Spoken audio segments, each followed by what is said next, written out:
नमस्कार मंडळी, मी माधुरी पुन्हा एकदा तुम्हा सर्वांचं आपल्या चॅनलवरती अगदी मनापासून स्वागत आहे. कशा आहे? आय होप तुम्ही सर्व मस्त आणि मजेतच असाल. तर चला, आजचा हा व्हिडिओ आहे ना आपला रथसप्तमीचा आहे. तेव्हा मी त्या दिवशी शेअर करायला विसरून गेले. त्या दिवशी थोडीशी कामांची धावपळ होती त्यामुळे, आणि म्हटलं चला आज आता हा व्हिडिओ तुमच्याशी शेअर करावा. तर रथसप्तमीचे उपवास वगैरे काही माझे नसतात, त्यामुळे मी रोजच्यासारखीच आपली छान देवाची देवपूजा करून घेतली.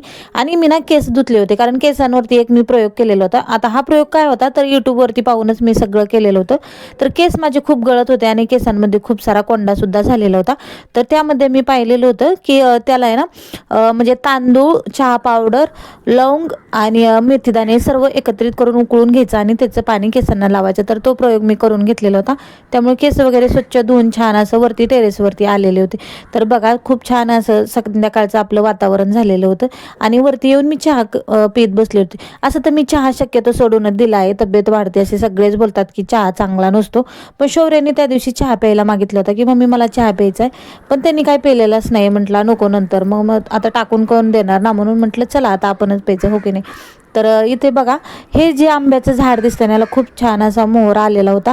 आणि हे झाड ॲक्च्युली म्हणजे पूर्ण 4थ्या माळ्याच्या वरती आलेलं आहे. आता आम्हीच लास्ट फ्लोअरला राहतो, अगदी 4थ्या माळ्यावर. त्याच्यावरती हे झाड गेलेलं आहे. तर भरपूर सारं मोठं हे झाड झालेलं होतं. आणि संध्याकाळी आवरल्यानंतर आज हळदी कुंकाला भरपूर ठिकाणी जायचं होतं, कारण आजचा शेवटचा दिवस होता.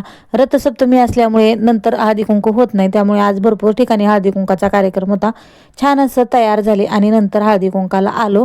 तर इथे ना खूप छान देवीचं म्हणजे सजावट केलेली होती आणि देखावा सुंदर असं तिथे पूजा वगैरे मांडलेली होती. खरंच खूप छान वाटलं. आता वेगवेगळ्या ठिकाणी गेले की वेगवेगळ्या पद्धतीने आता बायकांचे म्हणजे जे म्हणजे राहतं त्यांचं की वेगळं बनवायचं काहीतरी आपल्याला सगळ्यांपेक्षा. तर ते आम्ही खरंच आता एवढ्या वर्षी मी जे हळदी कुंकू पाहिलं त्यामध्ये हे थोडंसं वेगळं होतं, छान होतं.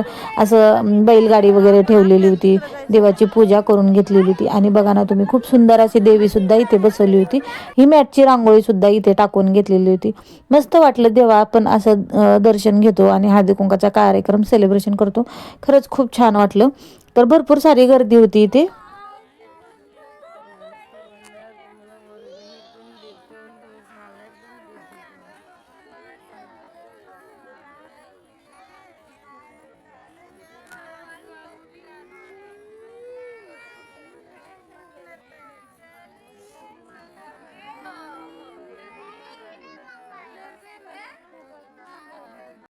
तर आता नाही तिकडलं हळदी कुंकू उरकून घेऊन आम्ही दुसऱ्या ठिकाणी आलो होतो, कारण आज शेवटचा दिवस असल्यामुळे सगळीकडेच हळदी कुंकू होतं.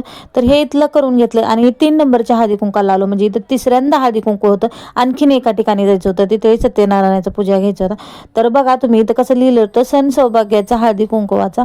खूप छान असा संदेश यामध्ये दिलेला असतो. बायकांना या निमित्ताने एकत्र यायला भेटतं. तेवढ्याच 2 गप्पा सगळ्या म्हणजे जणी हसून खेळून मारतात, हो की नाही. तर बायकांसाठी हा एक म्हणजे खूप छान असा पर्याय आहे की जेणेकरून बायका घरामध्ये म्हणजे राहण्याऐवजी बाहेर पडतात. तर पूर्वीच्या बायका कशा होत्या की म्हणजे घराबाहेर पडणं नाही व्हायचं म्हणून हळदी कुंकाचा हे कार्यक्रम केले होते. पण आताची खरं कंडिशन तशी नाही. तर इथे बघा, खूप छान असं लाइटिंग सुद्धा केलेली होती. आणि इथे ना सत्यनारायणाची पूजा होती आणि तिथे प्रसाद घ्यायला आम्ही आलेलो होतो. तर साई सोबत आलेलो होतो, शौर्य काही सोबत नव्हता. तर प्रसादासाठी भरपूर सारी लाईन लागली होती आणि आम्ही सर्व बायका बिल्डिंगच्या मिळून एकत्र जातो, असं नाही की एकटी एकटी जाऊन आपण पूजा वगैरे करून यायचं. तर सगळ्या सोबत असतात, त्यामुळे एकत्रच जायचं आणि एकत्रच म्हणजे परत घरी पण यायचं. सगळ्यांचं आवरूपर्यंत बायका थांबून राहतात, असं नाही गडबड गोंधळ करत नाही आहेत की तू आली नाही हे नाही. सगळ्यांना सोबत घेऊनच पुढे जायचं असतं आपल्याला. आणि इथं मस्त बघा असं सत्यनारायणाची पूजा करून झालेली होती. प्रसादसुद्धा होता. आणि हे लास्टला ना मग मी माझ्या मैत्रिणीच्या घरी गेले, कारण यांचाही हळदी कुंकाचा कार्यक्रम होता आणि हा घरगुती होता. बायका सगळ्या गेल्यानंतर मग मी इथं आले. आणखीन एक माझी मैत्रीण होती. तर आम्ही दोघी ना साईच्या हे क्लासमध्ये आहेत, त्यामुळे आमची चांगली मैत्री झालेली आहे आणि आम्ही त्यांच्या घरी आता हळदी कुंकासाठी गेलेलो होतो. तर छान वाटतं असं मैत्रिणी जेव्हा आपल्याला असं बोलवते तेव्हा.